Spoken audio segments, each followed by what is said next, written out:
Mayor Baste, magandang hapon po sa inyo. Kamusta po kayo today, sir? Okay lang. Mayor Baste, meron po ba kayong opinion sa nangyari kay Mike at saka Defensor at saka kay Senator Rodante Marcoleta, sir?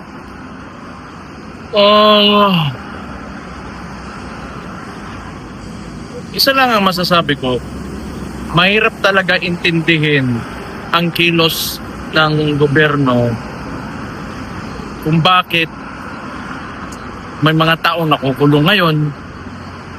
Kasi siyempre sila yung nasa kapangyarihan. Kung sino yung hindi sumunod sa kanila o ayaw sumunod sa kanila, paparusahan talaga nila yan. Para hindi na humaba yung usapan, it's because they're in power and those that oppose them, they will do everything using the bureaucracy or anything and the law against people, those who oppose them. So, wala tayong magagawa dyan. Meron ka talagang abusado na administrasyon. Sir, on a different topic, doon sa currently nangyayaring day 3 na po ng impeachment against Vice President Sara Duterte, your sister, do you have any thoughts or reaction in as far as the trial is going at the moment? Ako hindi ako nanonood. Kasi nung simula pa lang, when did this impeachment campaign begin? It was, 3 years ago. Even nung simula pa lang ng termino ni Marcos yan, nung nagkalapuan na, andyan na yung usapang impeachment against the Vice President. For what? The confidential funds. And ngayon dinadagdagan nila na kung ano-ano na lang pwedeng idagdag, di ba? Well, gusto nila na may impeachment para masunod yung gusto nila. It's not about really, like the Vice President defending herself, but it's about putting her sa lugar kung saan nila gusto na nandyan siya. Kasi kaya nga nila ini-insist yung impeachment na yan kasi they want to remain in power. Gusto nila sila. That's all that I can say. Pag pumayag yung mga tao, wala na kami magawa. Sir, ano po yung reaction ninyo doon sa bago-bago lang na natapos ng INC rally na nagpakita talaga ng suporta ang mga Pilipino na-extend pa siya for 3 days in as far as airing their concerns to what's happening to our country? Balik ka doon yung pangutan namin. Okay. Ano po yung reaction niyo, sir, doon sa INC rally? Hindi ko alam. Wala akong, hindi naman ako involved nun and hindi naman nakuha nila yung main objective nila. It was to deter the administration from taking Rodante Marcoleta. So I do not know. Sir, I have no comment. Sir, marami pong mga kababayan natin na nagsasabi na in the event sana hindi po mangyari na ma-impeach nila si Vice President Duterte, there will be another Duterte that will be running for the presidency. What's your reaction to the clamor of the people that your names and also that of Congressman Pulong are surfacing? We let tomorrow take care of itself. Pero yung mga ganon, sana wag. Kapoy kayo na. Masol yun. Sir, lastly, on a different matter, pinayagan po ng trial chamber na ang prosecution mag-go through sa mga possession ng papa mo upon his arrival here during his surrender. What's your reaction to that, sir? Sana makita. May dala akong papa. Yung brief. Utang ina mo na sila laing makita. Diha. Sir, just to conclude, do you have a message to the Filipinos? Well, probably, balik na tayo sa impeachment because that's the biggest issue now. Kung papayag kayo, wala akong problema sa amin. Tingin nyo, wala talaga silbi ang konstitusyon natin. Wala kami magawa. In the first place, nandyan lang naman kami kasi binoto kami as elected representatives that will uphold the mismong constitution na pero tingnan natin kasi destiny talaga ng tao yan kung anong mangyayari sa kanya. Pero yung masasabi ko lang talaga, ginawa nila yung impeachment na the entire campaign for 3 years talaga nilang pinagsikapan ng administrasyon yan kasi gusto nila sila pa rin. Yan. They are preventing Vice President Inday Sara Duterte to run for the 2028 elections. Yan talaga ang main reason ng impeachment na yun. Sir, on behalf of the Filipino community all over the world, we are steadfast in our support. Laban lang sir, nandito kami sa inyo. Duterte! Thank you.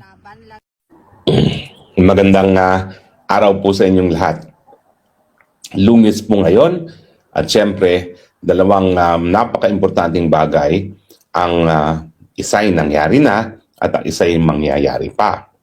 Ang una po syempre, inaresto na po si Senator Rodante Marcoleta. At ang pangalawa ay ang kauna-unahang araw ng impeachment trial ni VP Sara. Pag-usapan po muna natin yung pag-aresto kay Senator Marcoleta. Sa totoo lang po, hindi ko po inaasahan ang pag-aresto. Bakit po? Ayon sa ating rules of court, kinakailangan ang unang-unang gagawin ng mga maestrado kapag merong information na nasampa laban kahit kanino, ay titignan kung merong probable cause. Ang probable cause ay yung ebidensya na nagpapatunay na merong krimen na nangyari at yung akusado ang siyang mukhang gumawa ng krimen na yon. Sa tingin ko po talaga, bilang isang abogado ng mahigit 30 years na po, meron bang probable cause? Wala po. Kasi nga po, unang-una, yung elemento ng plunder na dapat series of acts, dalawang akto ang dapat na pinibintang sa isang akusado ay wala naman doon sa impormasyon laban kay Marcoleta. Ang impormasyon ay sa pagtatanggap lamang ng 75 million di umano para sa kampanya.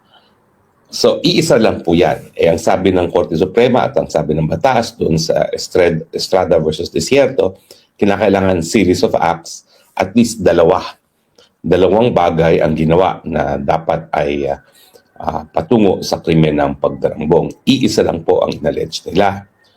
Pangalawa po, yun nga po, yung sinasabi na pinagbabawal at pinapatawan ng parusa ay pagtatanggap ng kahit anong konsiderasyon kapalit nga ng isang bagay na kabahagi ng katungkulan ng taong gobyerno.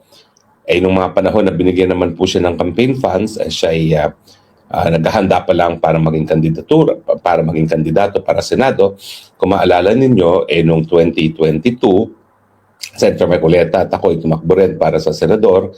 Pero si Senator Marcoleta hindi nagtuloy at bumalik sa kanyang upuan bilang isang party list congressman. Alam niyo po, talagang that was his blessing. Kasi nung siya bumalik bilang congressman, at nangyari nga itong panggigipit kay VP Sara, at least nakita ng taong bayan kung paano niya dinipensahan si VP Sara sa mababang kapulungan. At ngayon, siya naman po ngayon ang ginigipit, no? Dahil nga sa kanyang pagsuporta sa mga Duterte. So sa tingin ko po, yung pagbibigay ng campaign funds, hindi po yan pinagbabawal. Wala pong parusa yan. Lalong-lalo na yung nangyari naman kay Senator Marcoleta ay deklarado sa kanyang salin ang donasyon na tinanggap. At dahil ito naman ay ginamit para sa eleksyon, wala pong require ang batas kung hindi ideklara yan sa SOCHE, Statement of Campaign Contribution and Expenditures, at kung merong sobra, kailangan ideklara yan bilang income. Dahil ang intensyon ng campaign contribution ay talagang dapat gamitin para sa eleksyon. Hindi dapat tinatago para ipunin. So sa tingin ko, talaga naman pong katungkulan ng hukuman na dapat na-dismiss yan for lack of probable cause kasi wala yung isang elemento ng plunder at saka yung kaisa-isang sinasabi nila na plunder ay isang bagay na hindi naman pinagbabawal sa batas. Pero bakit po nangyayari ito? Well, alam niyo po, ako naman naniniwala patas itong justice ni Senator Marcoleta. Ang problema sa ating sistema ng batas talaga sa kagustuhan ng Korte Suprema na mabilisan ang paglilitis ng mga kaso, inalis na yung kapangyarihan na talagang bukod pa dun sa motu proprio na ang mga West ay titignan kung merong probable cause at i-order na i-dismiss ang kaso kung wala talagang ebidensya, tinanggal yung remedyo na pwedeng hingin ng isang akusado na ang hukuman mismo ay tumingin talaga sa ebidensya. Bakit? Well, ang sabi ng Korte Suprema, hindi na kinakailangan magkaroon ng ganyan, bagamat ganyan yung dahilan. Kaya nung minsan, si Ping Lacson, napapalang visa yung warrant of arrest sa kanya, na nagkaroon ng determination ng isang Manila RTC na walang probable cause. Bakit tinanggal yan ng Korte Suprema? Kasi sabi ng Korte Suprema na siyang gumawa po o bumuo ng revised rules of criminal procedure, yan naman talaga katungkulan ng mga West. Hindi na kinakailangan ilagay yan. At para mapabilis ang daloy ng mga kaso, mas mabuti pa. Dumiretso na sa trial, humingi ng petition for bail, ipresent ang ebidensya at kung wala sapat na ebidensya, magbigay ng bail para siya'y magkaroon ng panandaliang kalayaan. Pero sa aking palagay po, gaya na nangyari dito kay Senator Marcoleta, hindi sapat talaga na yung presumption na gagawin ng mga West, yung kanilang katungkulan na tignan kung merong probable cause, kinakailangan talaga bigyan ng pagkakataon ang akusado na talagang repasuhin kung ano yung naging basuhan para kasuhan siya at questionin sa hukuman. Bakit? Kasi ngayong tinanggal natin yan at ikaw ay nasasakda sa isang non-bailable case, kulong ka muna. Unfortunately po, mga kulungan natin, kuninde na ng lahat ng mga human rights groups sa buong daigdig na talagang inhumane, degrading, cruel punishment amounting to torture. Kasi nga po, overcrowded ang mga jails natin, maliliit, napakadaming mga nakakulong na hindi naman sapat ang espasyo para sa mga nakakulong, kakaunti yung budget para sa pagkain. Mantakin ninyo, kung ikaw ay walang kasalanan, bago ka makapiyansa, kinakailangan mo nang matulog. At hindi po yan panandalian. Yan po ay aabot sa buwan. Kasi kung ang requirement is magpresenta ng ebidensya muna ng prosecution. Although theoretically, dapat yan within 1 month, minsan ko lang po nakita yan sinunod ng hukuman. Yun po yun sa kidnapping case ni Madriaga, na kung saan talaga naman yung RTC judge, wala nang ibang ginawa, wala nang ibang dininate kundi yung kaso namin sa loob ng 1 buwan.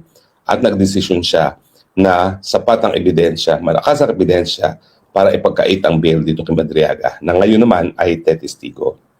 So sa akin po, makiusap sa Korte Suprema, ang hinihingi ko lang naman, ibalik yung karapatan ng akusado na humingi sa hukuman ng pagkakataon na repasuhin muli ang probable cause. Kasi, wala naman pong mawawala. Bakit po natin tatanggalin yan? Samantalang ang nais naman natin ng lahat ay magkaroon ng o makamit ang katarungan.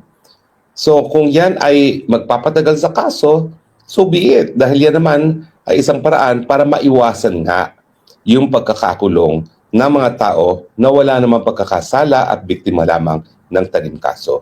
Gaya ni Senator Marcoleta at gaya ko. Now, meron pa rin pong remedyo na alam ko gagawin niya ni Senator Marcoleta, yung petition for review sa Korte Suprema. Pero yun nga pong problema matagal yung proseso bago maaktuhan niya ng hukuman at meanwhile, nakakulong ka. Bakit ba ang iniisip ng Korte Suprema na baliwala itong karapatan ng kalayaan samantalang pagkatapos po ng karapatang mabuhay at karapatan ng malayang pananalita, ang karapatan ng pagiging malaya ang isa sa pinaka-importanting karapatang pantao. So sa akin, kung ibabalik yung proseso na po pwedeng humingi ng determination of probable cause, yan po ay magiging makatarungan sa akusado dahil hindi naman siya dapat makulong kung talagang walang ebidensya laban sa kanya, at sa Estado dahil hindi naman dapat na gumagastos ang Estado para malitis ang isang tao kung wala naman talagang ebidensya laban sa kanya. Well, ngayon po ay kauna-unahang araw din ng paglilitis kay Inday Sara Duterte, no? At alam naman po natin, 4 ang basihan nila, no? Unang-una po ay yung pagwaldas po ng confidential funds, no? Minsan simula po sila 125, lumobo to 650. Ang alegasyon ng prosecution, linustay daw yan. Ang problema dyan is, ang ebidensya lang nila, may mga pondo na ibinigay sa mga tao na fictitious na mga pangalan. Ganyan po talaga ang patakaran kapag confidential fund at papatunayan yan ng presidente na hindi linalagay ang mga pangalan ng mga impormante na nagbibigay ng mga maselang impormasyon sa gobyerno kapalit ng salapi. No? At ang pinaka-importanting depensa dyan, wala naman pong kahit anong ebidensya na pinakita ang prosecution o yung mga nagrereklamo sa Kamara de Representante na nakinabang si BP Sara dun sa pera na di umano ay dinispalko. Ang kinakailangan po dyan, merong personal gain. Yan po yung ground 1. Ang ground 2, yung pananakot daw, pagbabanta sa presidente. Ano ba naman ang ginawa ni BP Sara kung hindi sabihin na pag ako'y napatay, kumuha na rin ako ng tao na papatay sa kanila. Wala pong banta dyan dahil yan po ay subject to a condition na po pwede o hindi po pwedeng mangyari. So wala pong pag-uutos yan na malinaw. At bukod pa dyan, dahil yan ay kabahagi ng karapatan ng malayang pananalita, yan po ay protektado ng ating saligang batas. Pangatlo po, yung sinasabi nilang graft and corruption dahil unexplained wealth. Well, una-una po. Nakita naman natin na ang mga pinagbasihan ng mga mambabata sa mababang kapulungan para sabihin na mayroong unexplained wealth itong si Inday Sara Duterte ay mga detalye na ibinigay ng AMLAC. At nakita rin natin na ibinigay nila ang mga dokumento labag sa batas na nagsasabi na hindi man lang po pwedeng buksan yung mga accounts na yan nang walang court approval. So ang tanong, magagamit ba yan sa Senado na ito nga ay mga nakalap sa mapamaraan na lumabag sa karapatan ni VP Sara at sa ating mga batas. At yung isa pa ay yung unexplained wealth daw, no? Na betrayal of public trust na hiwalay pa doon sa graft and corruption. Pero sa akin nga, una-una, no?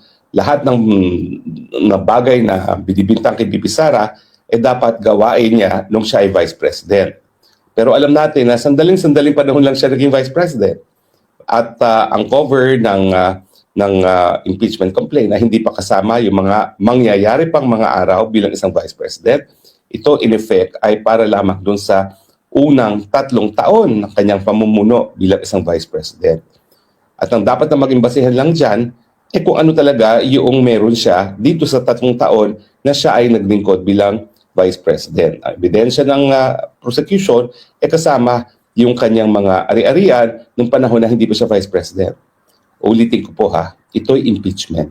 Ito'y para maalis sa pwesto ang isang pinakamataas na opisyalis ng gobyerno para sa gawain niya na either labag sa batas, labag sa saligang batas, labag sa ating mga batas, o di naman kaya pagtataksil sa sinumpaang katungkulan. Kinakailangan ang mga bagay-bagay na gagamitin na ebidensya laban sa isang impeachable officer ay mga bagay na ginawa nung siya ay umaakto sa posisyon kung saan siya dapat or tinatangkang tangkalin. Anyway, ang parehong pangyayari po ngayon ng pag-aresto kay Senator Marcoleta at ang pagsisimula ng impeachment, iisa lang po ang pakay niyan.